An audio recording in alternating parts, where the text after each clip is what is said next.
In a high-stakes diplomatic showdown amid global scrutiny, Israeli Prime Minister Benjamin Netanyahu arrives in Washington for a pivotal meeting with US President Donald Trump as fragile Gaza ceasefire talks hang in the balance, with Doha's indirect negotiations stalled over Hamas's demand for a full withdrawal and Israel insisting on Hamas' total dismantling. The world watches. Will the summit forge peace or fuel more chaos? As Trump eyes re-election and Netanyahu battles legal and political storms at home, their alliances faces yet another tough test, with regional security and thousands of civilian lives hanging in the balance. I'm Henny Saif, and this is Think Tank.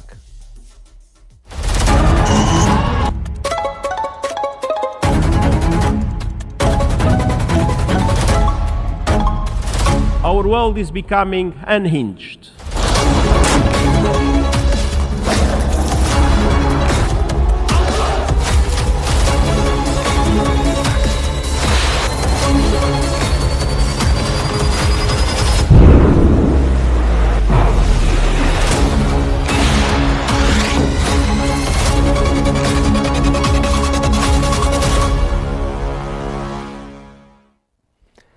Welcome back. The New York Times has reported that Prime Minister Benjamin Netanyahu arrives in Washington for critical talks with President Donald Trump, their first meeting since coordinated strikes on Iran infrastructure. The focus now shifts to Gaza, where Trump is pushing for a ceasefire amid stalled negotiations. Netanyahu seeks U.S. backing for continued military operations, while Trump aims to leverage the moment for regional diplomacy, including a potential new nuclear deal with Iran. The visit underscores deepening U.S.-Israel coordination, but questions remain over whether Trump can press Netanyahu into meaningful concessions amid domestic and political constraints. According to the Times of Israel, Prime Minister Benjamin Netanyahu arrives in Washington amid high stakes as President Trump pushes for a Gaza ceasefire while bolstering regional alliances. Despite shared victories against Iran, their meeting risks tension over U.S. demands for peace process and Israeli resistance to concessions. Netanyahu faces domestic pressure from hardline allies opposing a Gaza withdrawal, while Trump seeks diplomatic wins ahead of elections. The visit highlights the delicate balance between strategic cooperation and diverging priorities in ending the war. As indirect talks in Doha stall, all eyes are on whether Trump can sway Netanyahu towards a lasting truce, or the summit will deepen divisions, prolonging conflict under the guise of diplomacy. Meanwhile, the Washington Post highlights that President Donald Trump and Israeli Prime Minister Benjamin Netanyahu meet in Washington amid renewed Gaza ceasefire talks with regional stability and detainee releases at stake. Trump pressures Netanyahu for a deal while balancing domestic political interests and broader Middle East ambitions. Despite shared military successes against Iran, key differences persist over the war's end. Israel insists on Hamas settlement, while Hamas demands a full withdrawal. The 60-day truce proposal remains fragile, with humanitarian conditions worsening in Gaza. As protests mount in Tel Aviv and global scrutiny intensify, both leaders navigate a delicate diplomatic dance, one seeking peace optics, the other clinging to power. The outcome could reshape Middle East alliances or plunge the region deeper into crisis. As Netanyahu meets Trump in high-stakes Washington talks, fragile Gaza ceasefire efforts hang in the balance. Is peace finally within reach, or just another political illusion?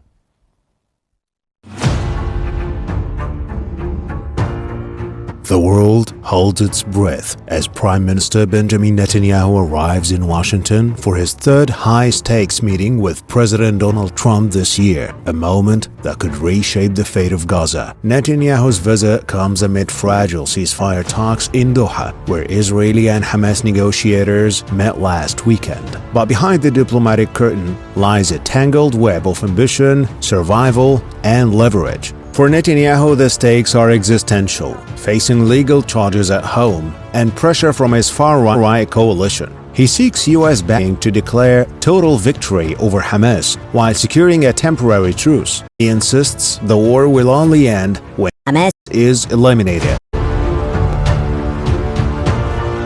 Trump, meanwhile, sees an opportunity to brand himself as a peacemaker ahead of his re-election bid, but also as a deal-maker willing to use military aid as leverage. Last month, he threatened to cut U.S. support unless Israel dropped charges against Netanyahu, a move experts called unprecedented interference. But real peace requires more than political care.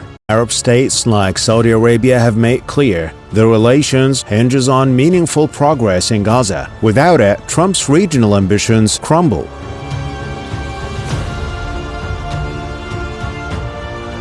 A 60-day ceasefire could allow aid to flow in, but many fear it would be a pause, not a peace. With Hamas demanding full withdrawal and Israel refusing to negotiate with them, the risk of renewed violence looms large. In the end, the question remains: will the summit bring hope to Gaza, or just another cycle of broken promises?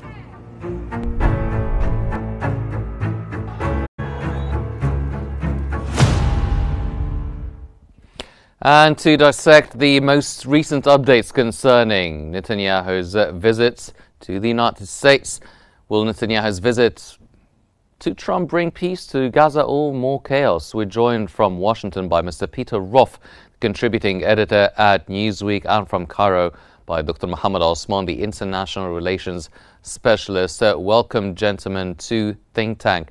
Mr. Roth, Netanyahu arrives in Washington amid renewed momentum for a Gaza ceasefire. How genuine is Trump's push for peace? Does he truly seek a breakthrough, or is this more about political optics ahead of the re-election?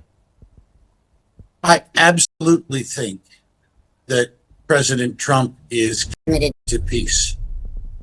He's in his final term in office. He's thinking about his legacy. The Nobel Peace Prize is not out of reach.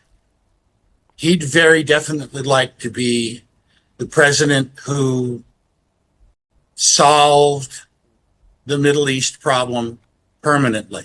Reagan couldn't do it. Kennedy couldn't do it. Truman started it. Clinton couldn't do it. It would make him a giant in history, which is what he already thinks he's going to be. Mm-hmm. Well, Dr. Osman, with the Saudi relations still conditional on progress in Gaza, how much leverage does Trump actually have over Netanyahu when Arab capitals are watching closely? Thank you for having me, Hani. Of course, President Trump and the United States in general has all the leverage there is on the Israelis, on Netanyahu. Netanyahu now owes his political longevity and existence and survival to the Trump administration's unconditional support. And I would have to strongly disagree with what Mr. Roth has said about President Trump's genuine or real interest in actual peace. He might be interested and genuinely interested in a twisted form of peace that entails subjugation and completely ignoring international law and ignoring the national consensus with regards to settling the Palestinian question. Right now, what we are seeing in Gaza is carnage. President Trump and the Trump administration are co-culprits with Netanyahu in what's going on in Gaza and in Israel's war in the Middle East at large. On Mr. Trump's watch, about 7,000 more Palestinians were butchered with American bombs and American weapons, and with American contractors running a flawed an illegal aid distribution scheme that aims to stifle the delivery of aid and kill aid recipients. Over 600 of those died over the past few weeks.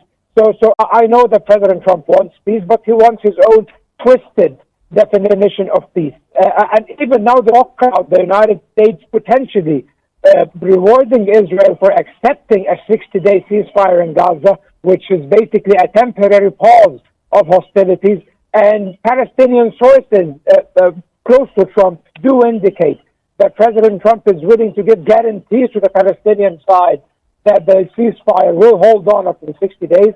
And of course, these guarantees are worthless because previous American mediations, whether under Biden or under Trump, have failed miserably to deliver on their own guarantees and promises and pledges.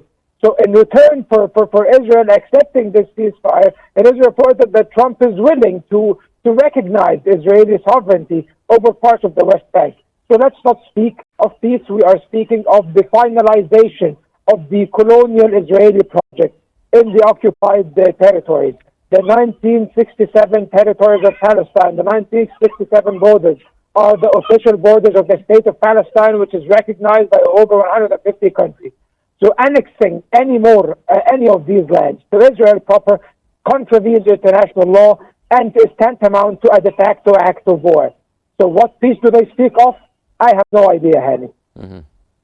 Well, Mr. Roth, we'll talk a little bit more later on the Trump's idea of peace, but recent talks in Doha ended without agreement, reportedly because the delegation lacked the authority to make decisions. Does this reflect internal Israeli hesitation or a deliberate strategy to delay? I think it probably reflects internal Israeli political conflicts. Prime Minister Netanyahu, if he's going to go to the Israeli people, who I also believe want peace, they want to be able to ride their buses without them blowing up. They don't want their cafes exploding. They want that to stop too. They don't want missiles hitting Tel Aviv. They want that to stop too. But if he's going to go to the people with peace, he's got to have a plan that's workable and that makes sense. And oddly enough, I think that Donald Trump is the fella to broker the deal because he has spent his life brokering deals. You know, diplomats talk and they create unenforceable solutions like the two-state solution. And everything's backed up with the threat of military force. Trump does business deals. And the outcome of a bad business deal is economic deprivation, the destruction of prosperity. But if you cut a deal that works for both sides prosper.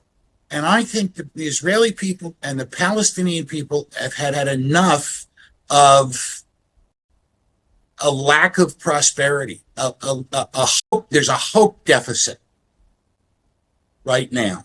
That the future's not going to be better than the present, and certainly the present isn't better than the past. We need to change that way of thinking and provide a lift in living standards for the Palestinian people who are suffering under the oppression of Hamas. And as the U.S. State Department spokesman said last week, Hamas is taking the aid that's supposed to be going to the people and using it to support Hamas, not the Palestinians. And I'm hoping a ceasefire brings an end to that as well, that we have a chance to do something different now. The world has a chance to do something different than try to get everybody, get the square peg of the two-state solution through the round hole that is the reality of geopolitics. The world has an opportunity to do something different. And I'm hoping that if President Trump, Prime Minister Netanyahu, and whoever is speaking for the Palestinians can come up with a new approach, that they will have the support of the Saudis, the Egyptians, the Turks, the Qataris, the Emiratis, and the other powers that matter in the region. It's time to try something new and give it a chance to succeed. Dr. Osman, Hamas has responded positively about raised reservationists about aid mechanisms and troop withdrawal timelines. Is there any real overlap between these positions, or are we witnessing another round of diplomatic theater? I think that both sides right now, whether the Israelis or Hamas, both are exhausted on different levels, of course, on very varying battles. Definitely the Palestinian side is way more exhausted because of the that they have been subjected to. So as far as I know, I think that Hamas now is being way more flexible than it used to be when it comes to negotiations. Even now there is talk about Israel maintaining a long-term presence in parts of southern Gaza, for example, in Khan Yunis, in the Mirage corridor near Rafah. So I think that now they are more accepting of such Israeli propositions, because basically the facts on the ground and the tools on the ground that they possess are not sufficient in order to apply counter pressure on the Israelis or the Americans to make them more flexible on the other hand. So I think Hamas now is being more reasonable. They are trying to interact with the realities, the very sad realities on the ground. They are sad, yet they are realities that they have to interact with and live with, basically. Otherwise, if they won't bend, they will be broken. So now they are being more flexible. However, now there is a problem that there is no real... Well, we seem to have got disconnected with Dr. Osman, but we will try to reconnect with him momentarily. Now, Mr. Roth, Netanyahu, on the other hand, insists that Hamas must be fully dismantled before the war ends. Now, given the group's resilience, is this demand realistic or a convenient excuse to avoid concessions? It can be both, and I think it is. The U.S. government recognizes Hamas as a terrorist organization. I'm not exactly aware of anybody over here who's cheerleading for them to remain in charge in Gaza. I think they probably got in charge through the intimidation of the Palestinian people. And I think it's best for all concerned, especially the Palestinian people, if they were to be replaced as leaders of the government in Gaza with people that actually represent the folks who want peace. Look, there are a couple of ways to end this war real fast. One would be to wipe out Israel, and the world would react negatively to whoever chose to do that. The other way would be to simply wipe out the people living in Gaza, which is what Hitler did to the Jews and the Slavs and about 16 million people. It's what Mao Zedong did to untold tens of millions of people. And it's what Milosevic tried to do to the Muslims in Bosnia-Herzegovina, and the world responded and said no. And that's not an acceptable solution here. That's genocide. Mm-hmm. Well, what about the two-state solution? I don't. We have tried for 50 years to implement the two-state solution, and somebody always complains. Trading land for peace doesn't work. They tried it in 1937, and it led directly to the largest war mankind has ever survived. We have to come up with a new vision. We have to come up with a new plan. Great, and frankly, what is more important, political rights or economic security?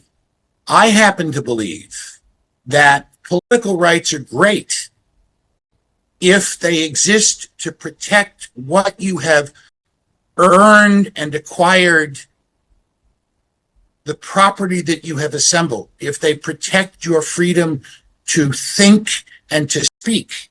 But if political rights, political designations exist without without economic security, without the right to speak and think freely and to worship freely, they're pointless. And the two-state solution seems to be focused more on the latest than it does the reality of securing rights and self-determination.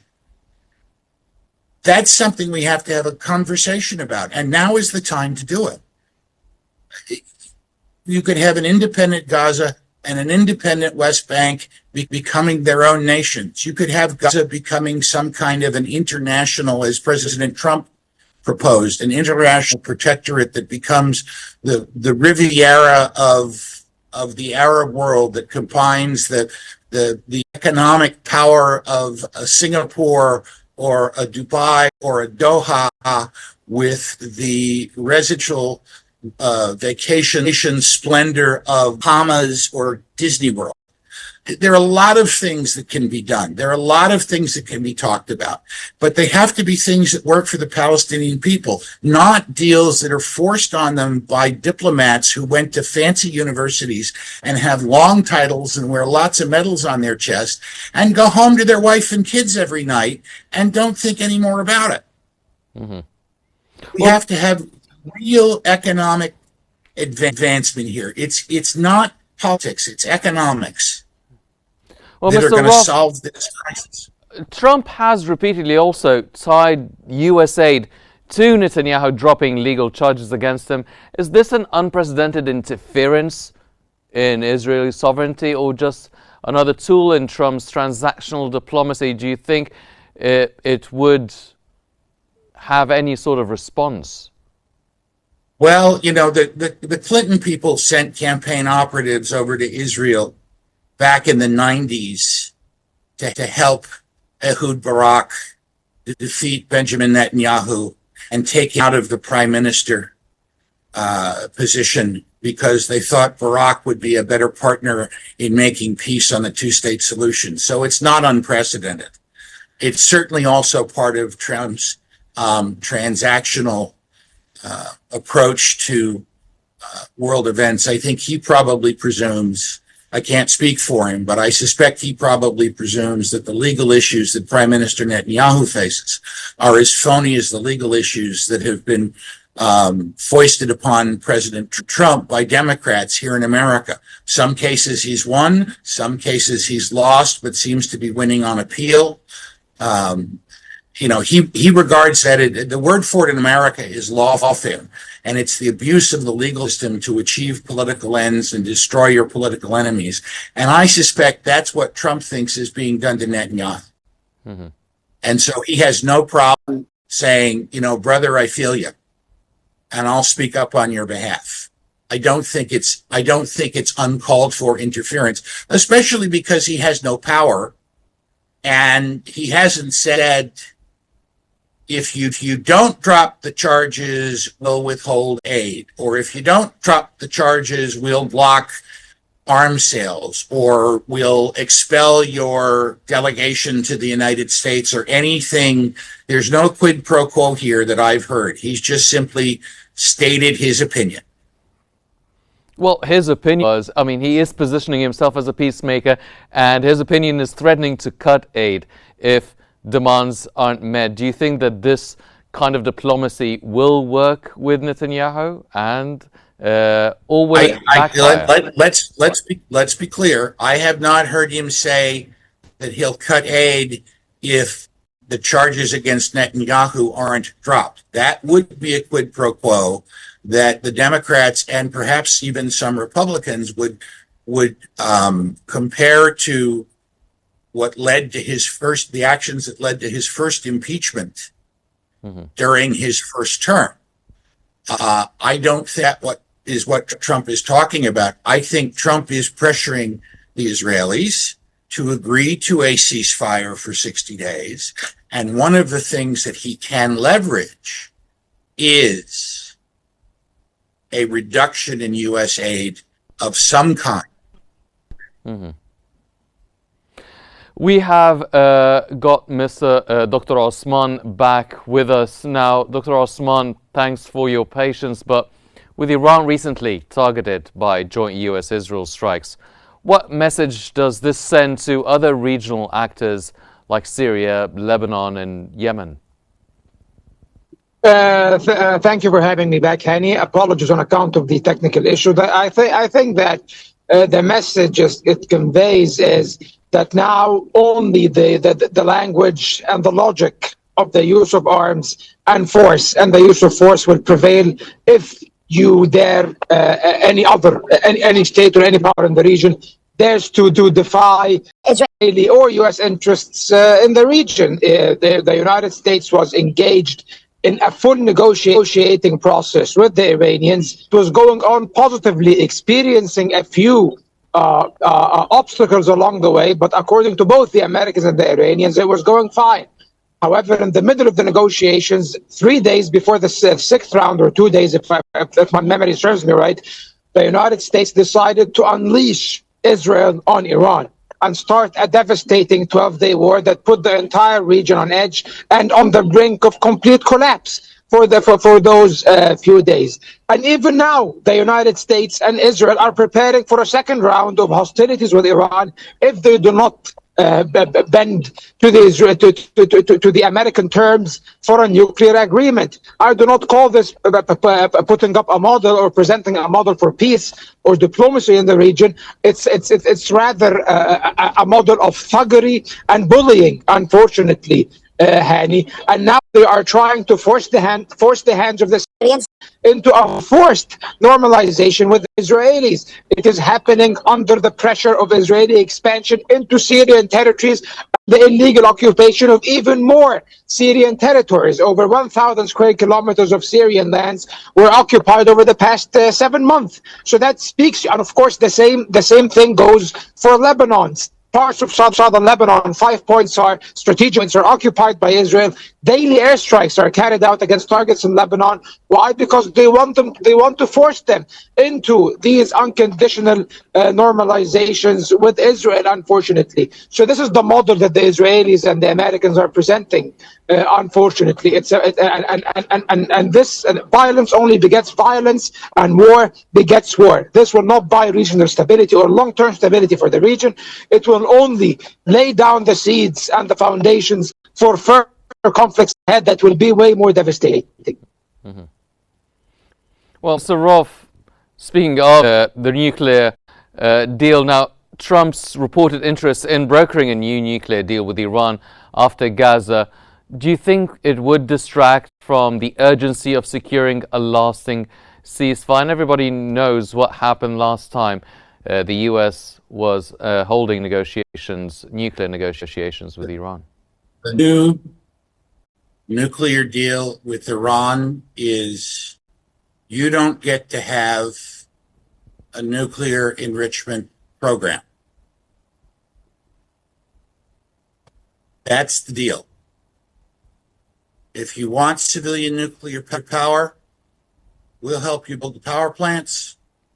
We will arrange for someone, if you don't want to take it from us, to lease the fuel needed to run those power plants, and we'll collect it back up at the end of the day.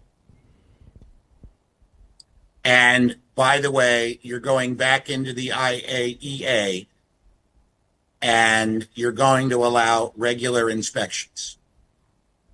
What can we offer you to make that attractive? That's the deal.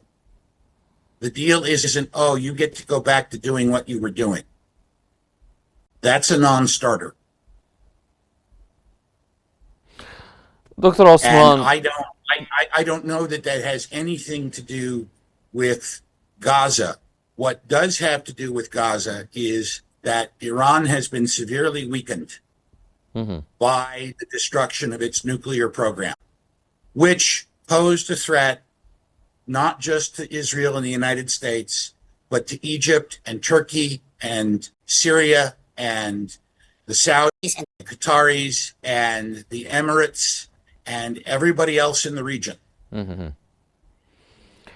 Okay. Ladies So and they gentlemen, don't that go was back down Mr. that. Peter Roth, the contributing editor at Newsweek. I'm sorry, sir, I'll have to cut you off because we are running out of time. And Dr. Mohammed Osman, the international relations specialist. Thank you, gentlemen, both, for for your special insights and this discussion. As Netanyahu and Trump converge in Washington, the world holds its breath. Will diplomacy pave the way for peace, or will power politics deepen the abyss?